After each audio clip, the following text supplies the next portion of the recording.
for being here today. Thank you for being willing to stay for this session. Thank you for staying awake. I know this is hard to be at the end of the long day, so I hope you bear with me. I also want to thank the staff and the organization of the Modern Women's Foundation for bringing us here to talk with you, to learn from you, and to share with you some of the work that we're doing. And thank as well the ministries that help fund this program. So thank you. So today, or this afternoon, my plan is to talk about a few things, including economic abuse and understanding what it is, a review of some of the literature on interventions that economically empower survivors, and at the end do a quick review of some of the current research that evaluates a particular financial literacy program.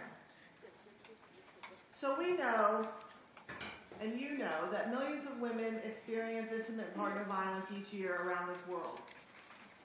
We know that there are devastating impacts physically, emotionally, psychologically. We know this. And some of what my colleagues today have talked about is thinking about the economic impact of intimate partner violence. And what we know is that in the U.S., that billions of dollars, in fact, an estimate of $3 to $5 billion is lost in revenue to businesses each year as a result of intimate partner violence. We know that survivors experience poverty and homelessness as a result. We know that they also may experience employment in low-wage work or no work at all. We know already about the physical and mental health problems that survivors may have. And certainly intimate partner violence might even prevent her or interfere with her abilities to get work and maintain work and to be self-sufficient. We know all these things. What's important to understand is that this economic impact not only affects the individual, this survivor, her children, but it also affects all of us. And it affects all of our businesses and affects everyone who is a member of our society. So what is economic abuse? When I first started talking about economic abuse, many people would say, oh, my partner controls all my money. They pay all the bills. Does that mean I'm being economically abused? So raise your hand if your partner or significant other or spouse pays the bills and not you.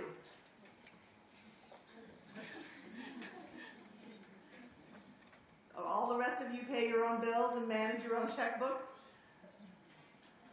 Yeah. Yes. Does that mean that you, if you are in charge of the checkbook, are economically abusing your partner?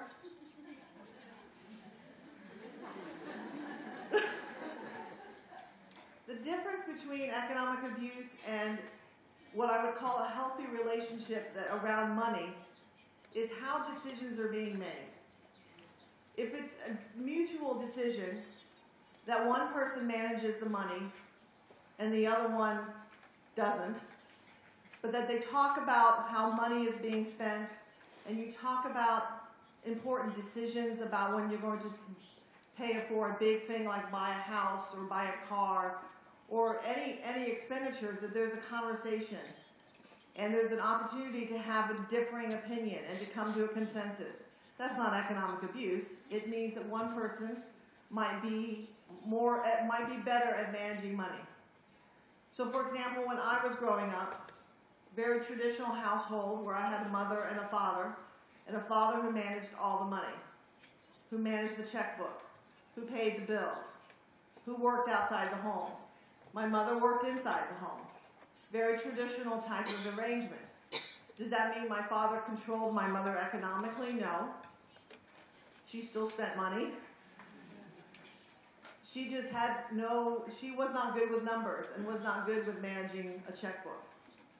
And as they became older and my father became ill and could no longer manage the checkbook, my mother then had to do it. Very difficult for her. But she did, and we'll talk a little bit later about what she needed to make that happen. But again, so that is not economic abuse. That is a healthy relationship where you're talking about money. Economic abuse is when it's part of the coercive control that we've been talking about all day, where it's a tactic that an abuser might use to financially control a partner in a relationship to prevent them from access to money or other financial resources. It's part of that invisible, intimate partner violence that we rarely talk about. It's been part of our, you know what the power and control wheel is. We've heard about that for years. And we know that economic abuse is one of those slices in the wheel. But yet, even though it's been part of what we understand about the different tactics, it's rarely been discussed and rarely been studied to have an understanding of exactly what is it and how do we identify it and what do we do about it. What we know is that there are different forms of economic abuse, from what we call employment sabotage, where efforts to prevent her from acquiring employment and resources. Or maybe it's economic control strategies, where it's preventing her from using resources. Or another form is economic exploitation, which is preventing her from maintaining those resources. And I will talk a little bit later about specific examples.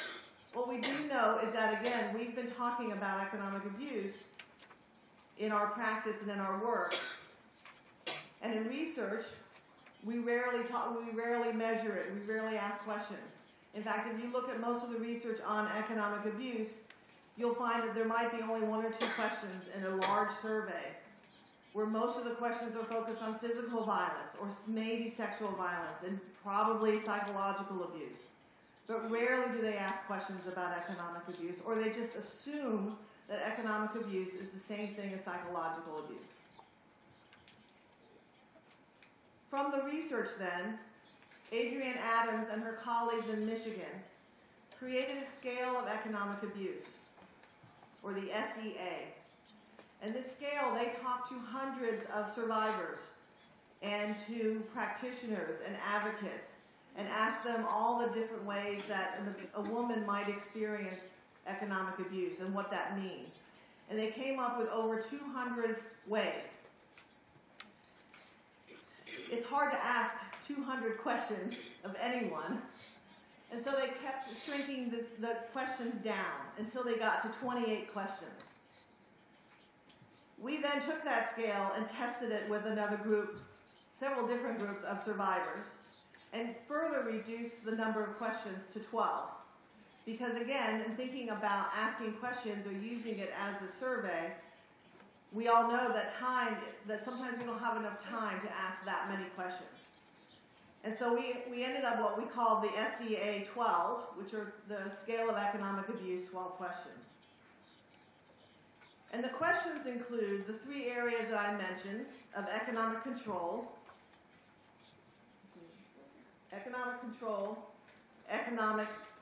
employment sabotage, and economic exploitation. So the questions that we ask are on a scale of 1 to 5, with 1 meaning saying never happened, and 5 meaning it always happened. How often in the past year has a significant other done the following? And so under economic control, we use questions such as, how often has he made you ask him for money? Or demanded to know how money was spent? Or demanded that you give him receipts and or change when you spend the money? Or demanded to keep kept financial information from you? Or how often in the last 12 months did he make important financial decisions without talking with you first? So those are some of the questions that we ask that has to do with economic control. Under employment sabotage, in the last 12 months, how often has he threatened you to make you leave work? Or demand that you quit your job?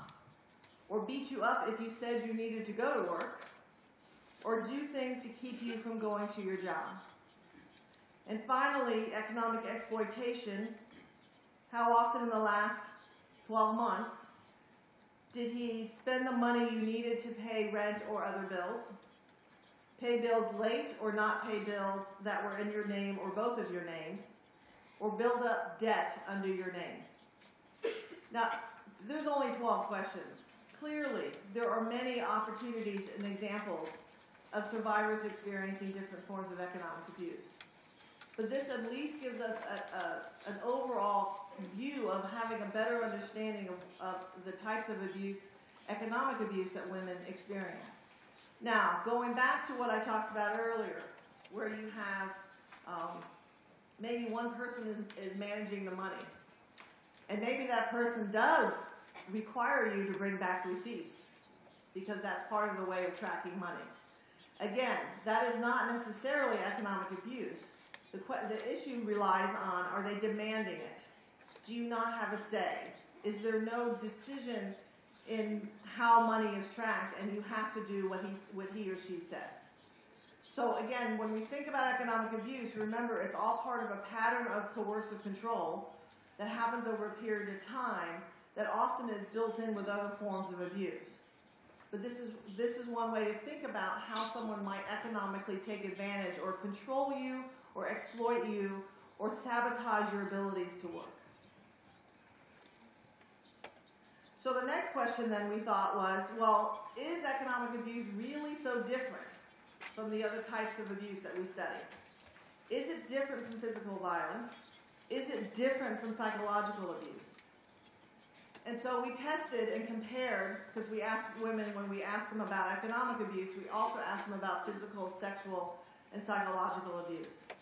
And that the results from this one study said, yes, indeed, it is different. And not only is it so different, but even the three forms of economic abuse are distinctly different.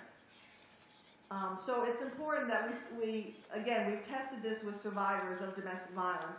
We need to further test this instrument or this scale with other populations, including populations here in Taiwan, to have a full understanding of being able to question and ask about domestic economic abuse.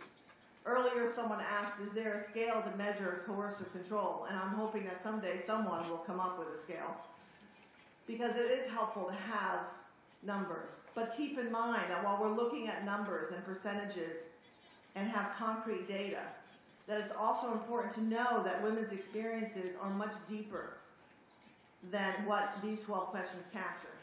And so this is just a way to start a conversation that hopefully would then go further in depth with understanding what their economic abuse experiences are like. In fact, in many of the research studies, when we were interviewing women, we interviewed women who had been receiving services from a domestic violence organization for a long time. They learned all about physical violence, and they understood what domestic violence and intimate partner violence was all about. And when we started asking about economic abuse, they said, no one ever asked me this. No one ever talked to me about this. I did not know that there was another way my abuser could control me. I didn't even think about it. And that's part of the challenge, is that we don't think about money. Yet at the same time, as Dr. Wong mentioned earlier when she introduced me, was that money is often one of the main reasons why women have a hard time leaving. So it's fascinating. Many of us are fascinated by why. Why don't we talk about money? So let's talk about then what it means for economic empowerment, which is the flip side of dealing with economic abuse. It's how do you deal with somebody or provide services or interventions for someone who has been abused, whether that's economic abuse or any form of abuse. And so as we think about economic empowerment, I define it as one's ability to access and control economic resources. And it encompasses an increase in financial literacy or knowledge, to have the knowledge to know what to do, to make sound financial decisions and obtain resources. It includes an improvement in economic self-efficacy or confidence in doing financial management. It enhances an economic self-sufficiency that demonstrates one's ability to manage personal finances. And it also includes an increase or an access to financial capital or to have access to money. Hard to manage money when you have none. So in order to be economically empowered, what I believe were these four things are needed. So here's my question to you. On a scale of 1 to 10, with 1 being not very comfortable or confident, to 10 being very comfortable and confident, My question is, how comfortable or confident are you in talking about your own personal money and finances with other people?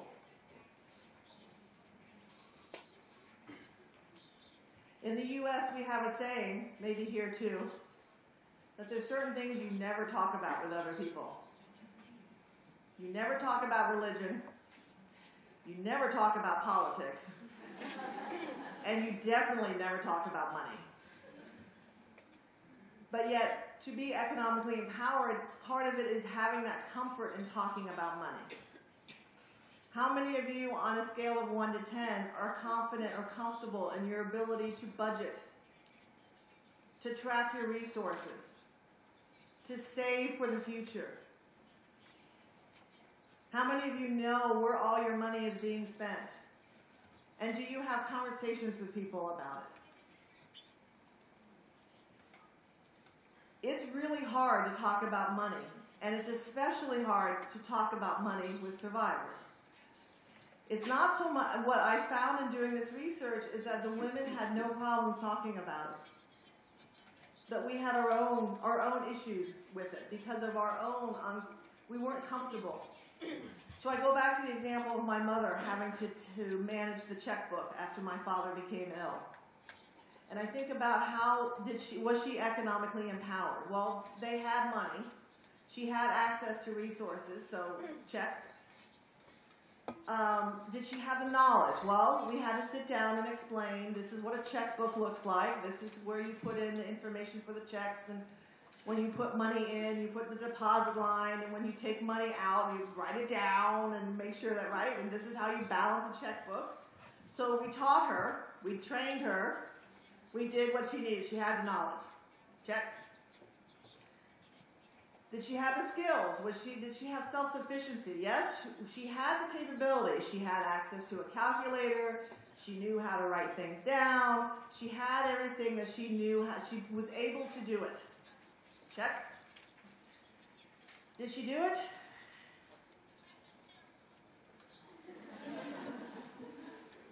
She still relied on my sister to help her.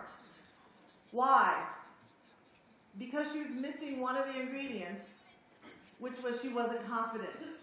She did not believe that she could do it. She did not believe that she could actually manage money. So that's why, to me, economic empowerment isn't just providing the training. It isn't just giving money. It's building confidence and giving them and teaching skills so that all four of these together work together to have someone become economically empowered. So then as we think about, well, okay, we've heard about economic empowerment programs. There are a couple that are out there, some that have been tested. Most of the ones in the U.S. are focused on two different types.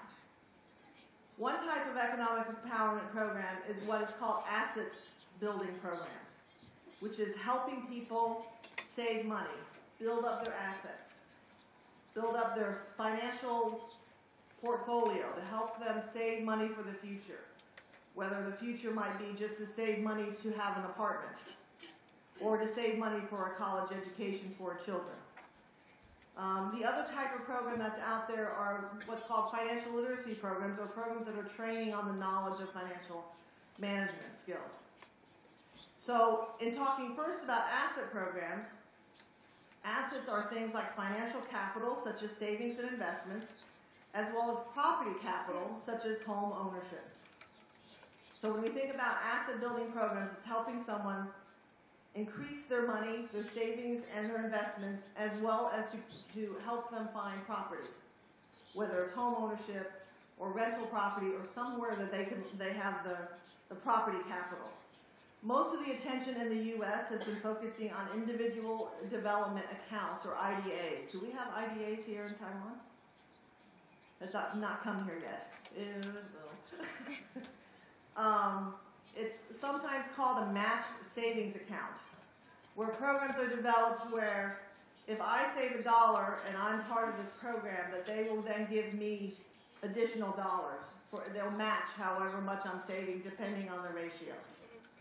So for example, in Kentucky, one of the programs that's out there is that they have a match program of a 4-to-1 ratio. So that I believe for every $1 that a participant saves, that they will give them $4 more. Might be the other way around. Trying to remember the rate, but I'm pretty sure it's a 4-to-1. It's a good program. Others will do a 1-to-1. For every $1 I saved, I will get another $1. And it basically is a way of saying, save money, and we'll give you money if you save money. So that's the type of program to help build capital, to build asset, to build money for an individual. Another program out there, Allstate Foundation, provides monies to several state coalitions against domestic violence to help provide IDAs, or the match saving programs for survivors.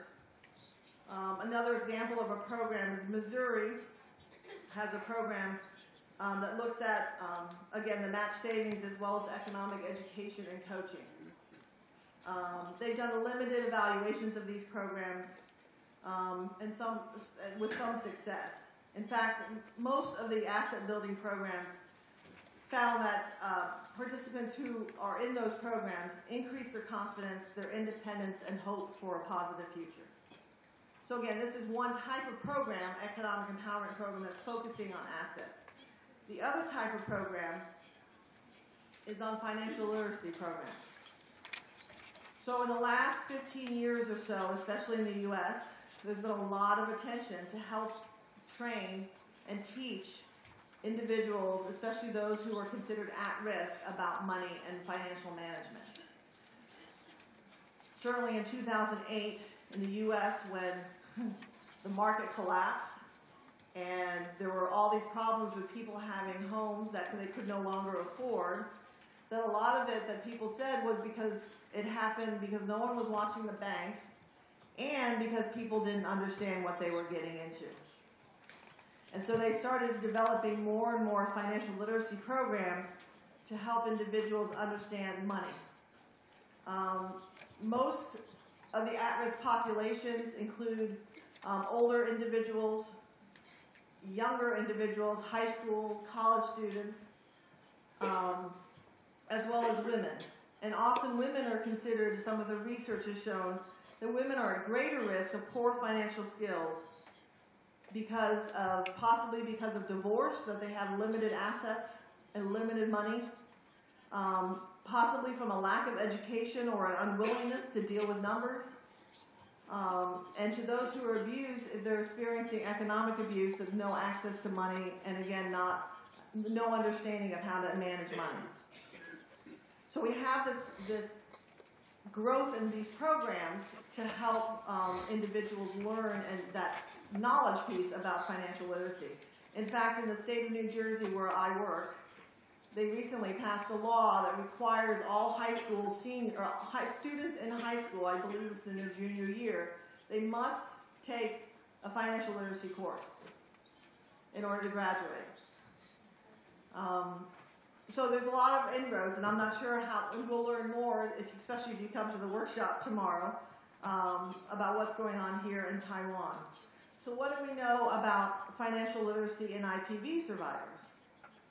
So we know that that the information in those programs are very much similar. So if you're teaching a high school student, let's say, and teaching financial literacy to a domestic violence survivor, there's a lot of similarities.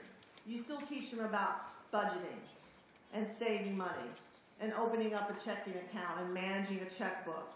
And you still teach them about the basic financial principles as well as advanced principles such as retirement savings and investing in the stock market. That's the same across all financial literacy programs. What's different with programs that have been developed for IPV survivors is they've included a section on understanding economic abuse, as well as looking at understanding how to find hidden monies that a partner might keep, and or to untangle and fix credit scores because of abuse. And so there's a layer of understanding, putting the financial literacy in a domestic violence context to help survivors understand and learn about financial literacy. There are several programs out there right now in the U.S. One is put out by the National Coalition Against Domestic Violence. Some states have been doing things like Missouri and Iowa and Kentucky. And then the Allstate Foundation has created a program called the Moving Ahead Through Financial Management. Allstate Foundation is the philanthropic arm, the giving arm of the Allstate Insurance Company that you may or may not know about, but it's a big company in the U.S. Unfortunately, most of these curricula have not been evaluated, and one that I've had the opportunity is to be involved in evaluating the Allstate curriculum. So this curriculum was developed in partnership with the National Network to End Domestic Violence. So it took a corporate group along with a nonprofit group, and then joining with me as an academic person to come together to really look at this curriculum. The program teaches advocates how to deliver the curriculum, and it includes information such as disentangling joint financial relationships, locating safety and financial resources, repairing damaged credit, and forming economic safety plans. And the curriculum has 5 modules: understanding financial abuse, mastering credit basics, creating budget strategies, learning financial fundamentals, and building financial foundations. And all of these are available for free online at the website there. Tomorrow afternoon when I'm advertising my workshop tomorrow. Tomorrow afternoon, I'm going to be spending time going over this curriculum and teaching you and working with you on understanding these 5 modules.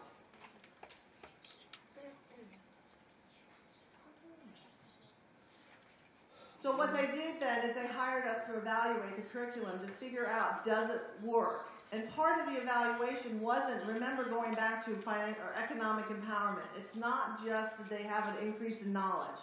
Because yes, if somebody sits in a training, their knowledge should go up. Hopefully. Usually.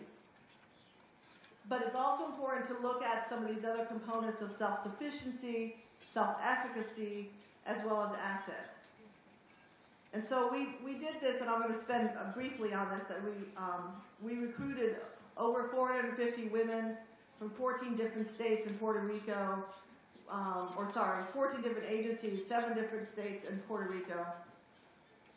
We asked women who were over the age of 18 who had experienced intimate partner violence, some form of violence in the last year, and violence could have been physical, emotional, sexual, or economic, as well as their willingness to participate in a randomized study.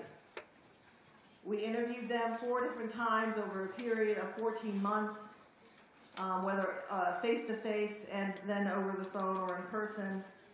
We gave gift cards as incentives to help them be interested in participating. We're still in the preliminary phases of analyzing. Last May, we finished the data collection. There was a lot of data to go through. And so we have some preliminary results. We did look at, is there a significant difference between those who got the curriculum and those who did not? And we found that they were pretty similar, that the mean age was between 35 and 36 years of age, mostly Latina or coming from countries where Spanish is the primary language. We also had a very large immigrant sample. Again, these are things we did not set out to collect, but we just happened.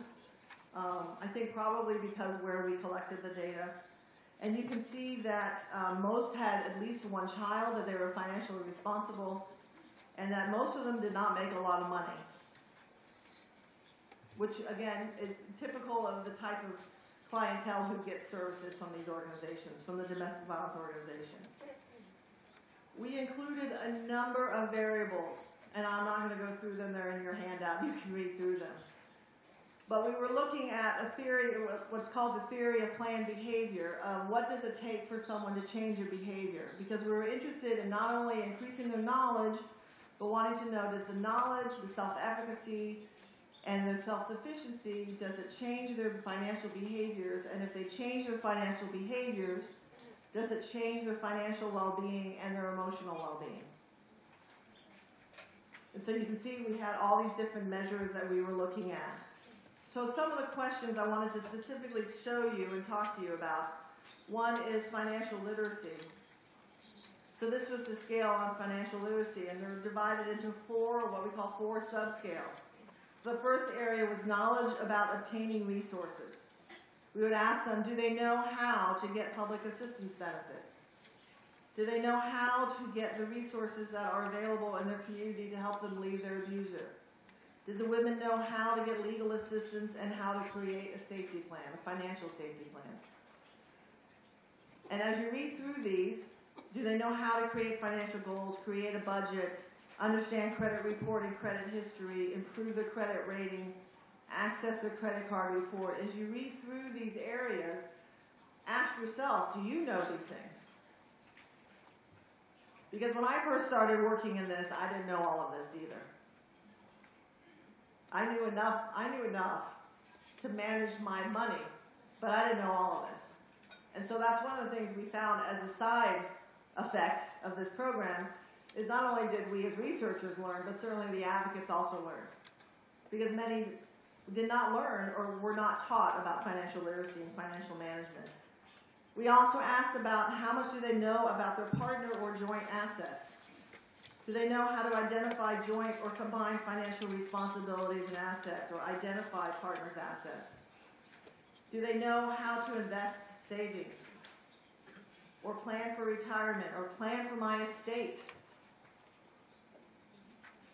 Mind you, these were women who were primarily making not a lot of money. And we were still asking them and training them about these issues. I had a thought and it disappeared. It'll come back to me, hopefully. We also asked about the change. One of the other areas we talked about in that long list of variables was financial behaviors. And we asked, on a scale of 1 to 5, how often in the last 30 days did you? So see if you can answer these questions for yourself. In the last 30 days, how often did you review and evaluate your spending habits? Track down where money was spent. Estimate your monthly household income. Identify your own financial goals for the future. Or following a financial plan, how often in the last 30 days did you pay your bills on time? Again, you can see all these questions that we're asking. Again, these are questions you can even ask yourself to say, how much of this behavior am I demonstrating? And I do remember what I forgot from before. So one of the things that we found that's quite interesting is that economic abuse is not against the law in our country. I don't think there's any country where it's against the law. You have it listed in England and Turkey. But can they be arrested for it? Oh, they can in Turkey. One country that's doing it. In fact, in the U.S., if you know how many, let me ask you, do you use Social Security numbers here? Is there a government identification number? That taxes and everything are based on that number? Okay. So how many of you know your partner's government identification number?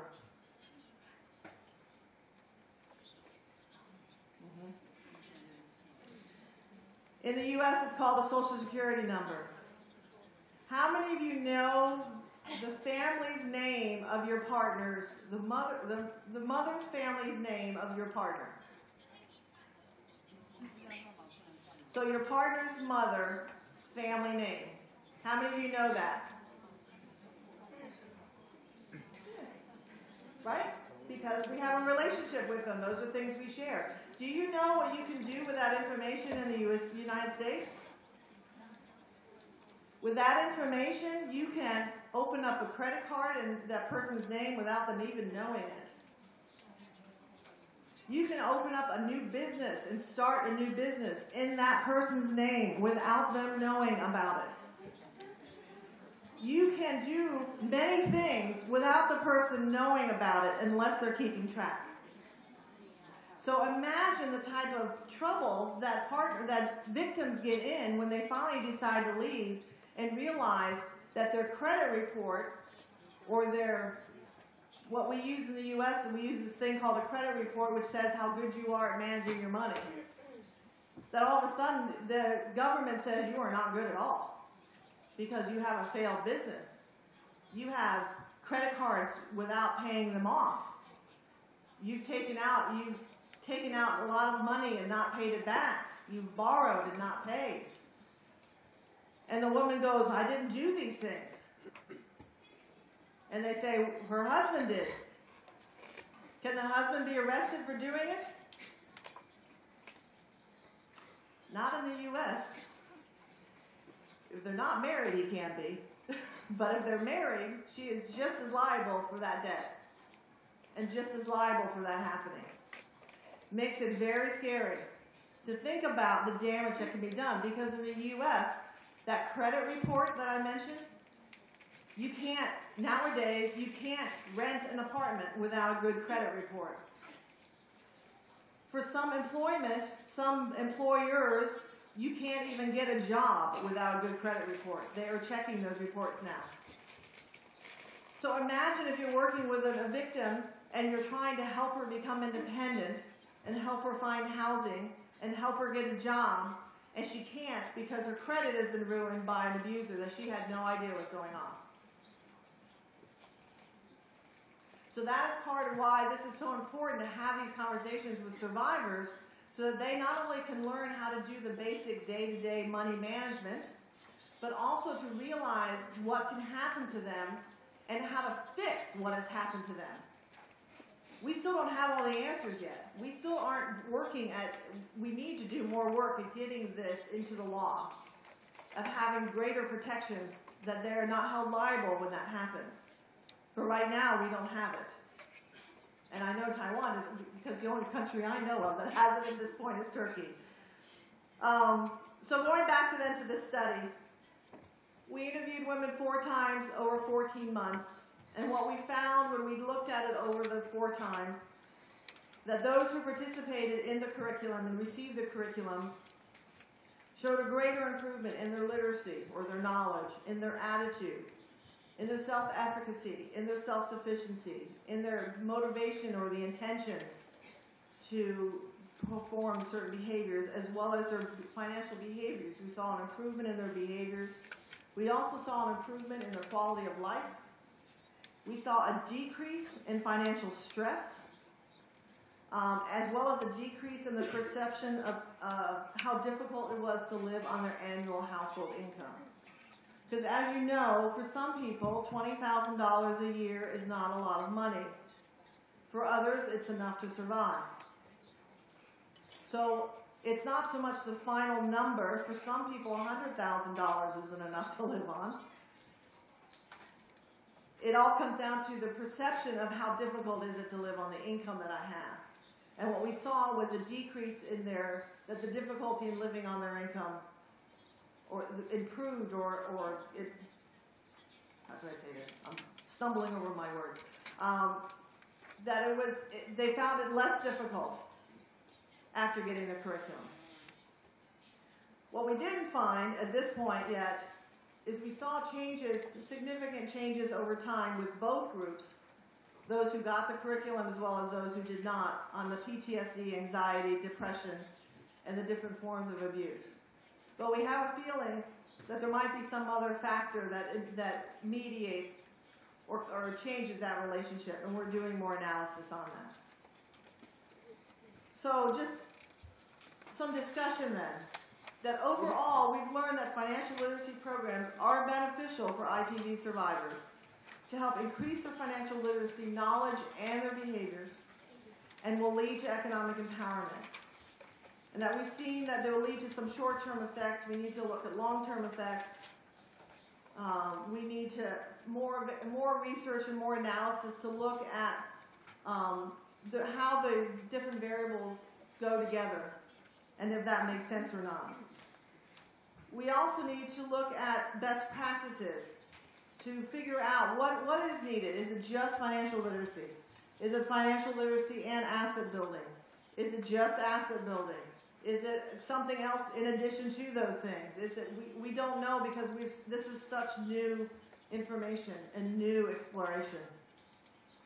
We also need information, more attention and funding are needed in our policies and services to view economic empowerment as a core service for survivor.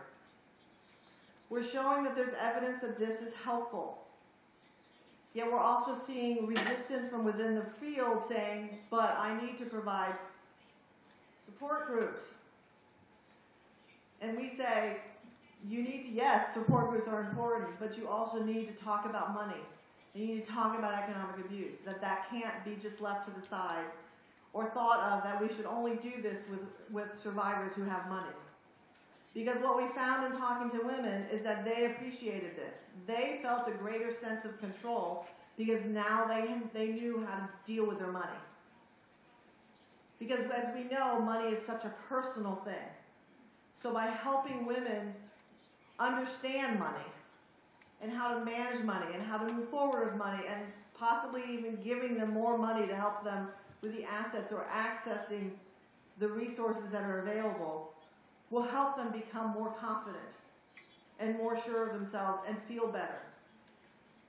One of the interesting things we found from the study, as a side note, we talked to the women and we talked to advocates. And we'd say to the advocates, what did you like about the curriculum? And they said, well, we really liked, all these teaching these different things. And we said, well, what did you not cover or what did you skip? And often it was, well, I skipped the part about investing in the stock market and estate planning, and because these women don't have enough money to do those things. So we didn't cover it, we skipped it. And then we would talk to the survivors and we'd say, what did you like about the curriculum? And they would say all these things. And then we'd say, well, what did you wish you had learned? And what did they say? Estate building, planning, saving, retirement, stock markets. Did they have the money to do those things? No. But they wanted the information. They wanted to be able to have the decision to decide what to use and not to use. But they still wanted the information.